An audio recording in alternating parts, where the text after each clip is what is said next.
everybody. Welcome to After the Checkered Flag here at supercrosslive.com. Ralph Sheheen and Jeff Emig with you from the Georgia Dome.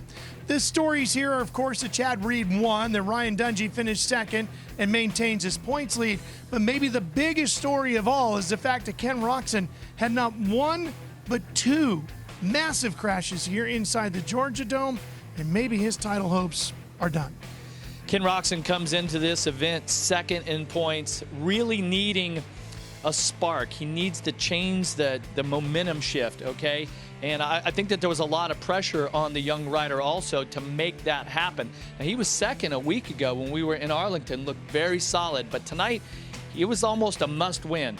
The massive crash that he had in the final qualifying practice just completely derailed his focus, injured his foot, toe area, something like that, so that was on his mind. But once we got to the heat race, I felt like Roczen had just taken his focus, just knew exactly what he needed to do. He looked great in the heat race. Doesn't get the start in the main, which he's been good at. He's had the best first lap position of any of the championship contenders or of any rider all season long, but blew his start and then goes out as he's working his way through the pack, has another massive crash in almost the same section where he crashed in qualifying. He got back on his bike and he circulated some laps at a decent pace, but you just have to think that his title hopes have now gone away at this point. Yeah, you wonder not just about the physical injury, but the mental frustration he's got to be feeling right now because, as you said, he was second a week ago. He was actually second 2 weeks in a row. Yeah. He's been right there just knocking on the door, finding that top step of the podium again. Okay, so let's switch to Dungey now. Dungey comes out here and does what the Diesel does. He's back on the podium 7 in a row.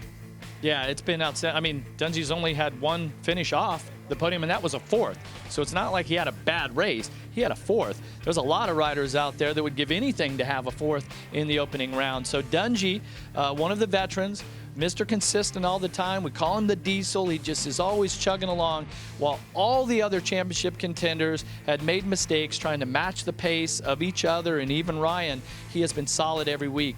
I do believe that Dungey, who has always suffered from wanting to make changes to his machine. When you talk to the team guys, like, we're always changing the spec here, spec there, never really comfortable on his machine, even though he has a lot of wins and he's a former Monster Energy Supercross champion. What it seems to be the difference this year is KTM has this new 450. Every time you talk to the team members, they say, we're not really changing anything. He likes it, and so that's really helped calm down Ryan Dungey's doubts. Right, all of the questions seem to be erased, and he just goes out and rides like he is capable of, and he really has set the mark for this season. He didn't win tonight, but he was pretty close, and Chad Reed had that outstanding ride to win, but for Dungey, when you're the points leader and everybody else in the championship finished behind you, second's as good as a win in my book. Yeah, he didn't win the race, but he's winning the battle for the war here. Now let's talk about Reed, who gets his first win of 2015. Jeff, number 44 in his career, and we've got a second race here in Atlanta next week. Does he have some momentum coming into next Saturday night here, or is that slate clean? Well, I think so. I think Chad Reed, being a 32-year-old veteran, two-time Monster Energy Supercross champion, 44 wins to his credit, he's going to be able to keep it all in perspective. It feels really good right now, though, especially the way that his season has been going. It was great that all of his family was here, wife, Ellie, all the kids and everybody, a big support.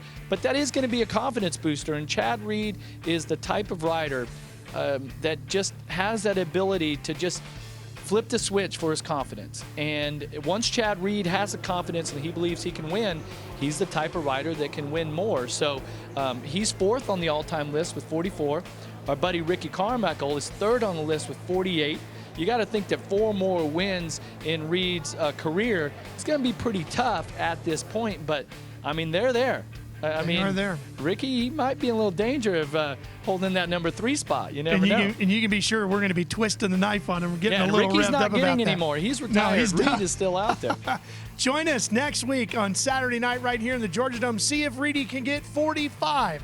We'll show it to you live at 7 p.m. Eastern Time on Fox Sports 2.